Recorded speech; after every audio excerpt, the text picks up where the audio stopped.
बांग्लादेश में छात्र नेता उस्मान हदी की मौत के बाद वहां भड़की हिंसा से भारत विरोधी भावनाएं उठ रही है।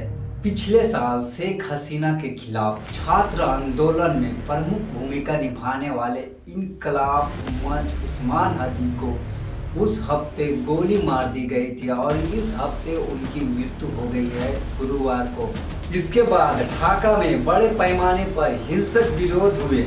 गुरुवार के दो अखबारों प्रथम और डेली स्टार के दफ्तरों में तोड़फोड़ की गई और उनमें आग लगा दी गई। बांग्लादेश के संस्थापक मुजीबुर उर रहमान के घर केंद्र और छायानौत को एक बार फिर से निशाना बनाया गया। ढाका के भारतीय उच्चायोग के बाहर भी प्रदर्शनकारी इकट्ठा हुए और पत्थरबाजी किए गए। गुरुवार को एक हिंदू युवक की पीट कर हत्या कर दी गई, जिससे भारत की मीडिया में एक खबरें दिन भर चली। अंतरिम सरकार को समर्थन दे रही बांग्लादेश जमात-ए-इस्लामी ने इस घटना को कड़ी निंदा की और सरकार से निष्पक्ष रूप जांच कराए जाने और अपराधियों को कड़ी सजा देने की मांग की। जिस पैमाने पर ढाका में हिंसा हुई अखबारों को निशाना बनाएगा, उससे लेकर बांग्लादेश के मीडिया में व्यापक रूप से कवरेज किया गया और सरकार की विफलता पर सवाल खड़े किए गए। बांग्लादेश के जमात-ए-इस्लामी ने महासचिव एक्स पर बयान में कहा गया एक हिंदू युवक की कड़ी निंदा की। बयान में कहा गया, मैं मैम से हल्का उपजिला में हुई उस घटना की कड़ी निंदा करता हूं, जिसमें इस्लाम का अपमान करते हुए और हजरत मोहम्मद के खिलाफ अपमानजनक टिप्पणी करने के आरोप भी टीपू चंद्र दास एक हिंदू युवक को पीट कर मार डाला। उन्होंने कहा कि इस तरह की हत्या बांग्लादेश में मौजूद हुई किसी भी कानून इस घटना के समर्थन नहीं देता है। इस्लाम किसी भी गैर कानूनी हत्या या भीड़ की हिंसा या किसी भी की तरह हिंसा का इजाज़त नहीं देता। अगर कोई आरोप है तो उनका निपटारा अदालत ही करेगी, हम उसमें क्यों पड़े। यह कानून के एक बुद्धिमानी सिद्धांत है।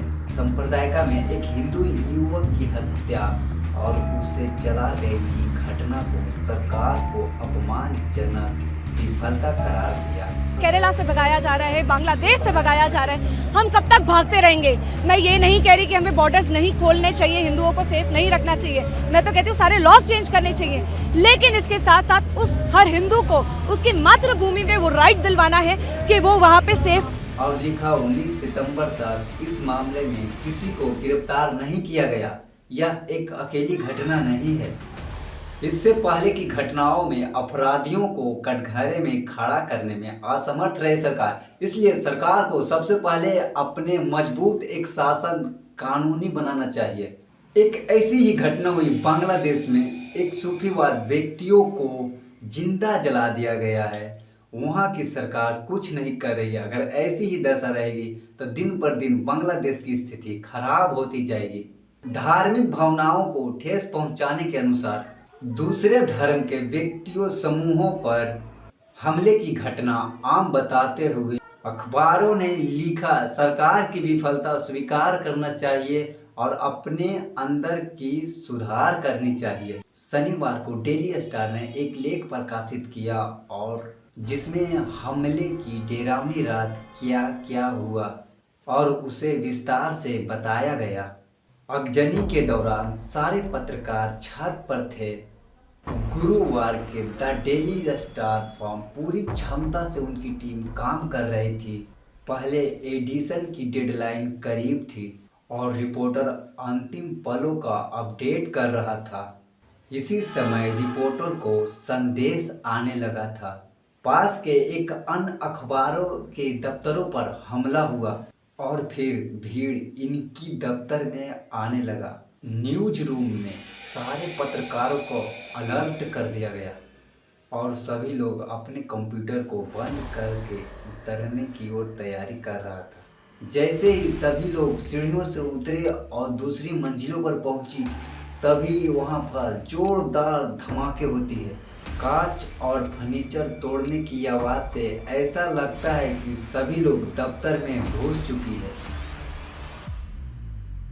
इसके बाद सभी लोग दूसरे फ्लोर पर लौट जाते हैं क्योंकि हालत बिगड़ रही थी और इमारत में धुआं भरने लगा था। धुआं इतना गहरा था कि लोगों को सांस लेने में भी दिक्कत हो रही थी और बाहर कुछ भी दिखाई नहीं दे रहा था। बचने के लिए सभी लोग छत पर पहुंच चुके थे।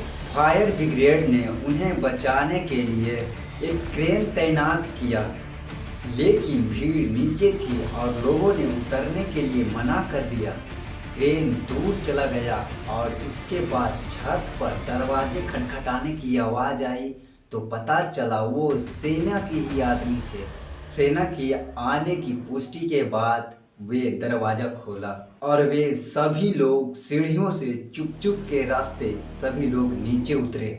बांग्लादेश के प्रमुख अखबार और मीडिया संस्थानों ने ढाका में हिंसा की कड़ी विरोध की। प्रेस पर हमले को लेकर चिंता व्यक्त की। शुक्रवार को ढाका ट्रिब्यून के लेख में कहा गया, जब द डेली स्टार के दफ्तर पर हमला हुआ उस समय 30 पत्रकार थे और वे उस समय उस छत पर थे। लेख में सवाल उठाए गए कि इमारत ही निशाना थी। भीड़ इमारत के अंदर लोग को जलाने की कोशिश की। सरकार पर हिंसा काबू करने में असफल होने का आरोप लगाया गया है। कहा गया है सरकार आप इतना ही जांच करें, जिन लोगों की वायरल वीडियो लोगों में चेहरे सबसे पहले दिखते हैं आप उनको गिरफ्तार कीजिए और कानून को सौंपिए।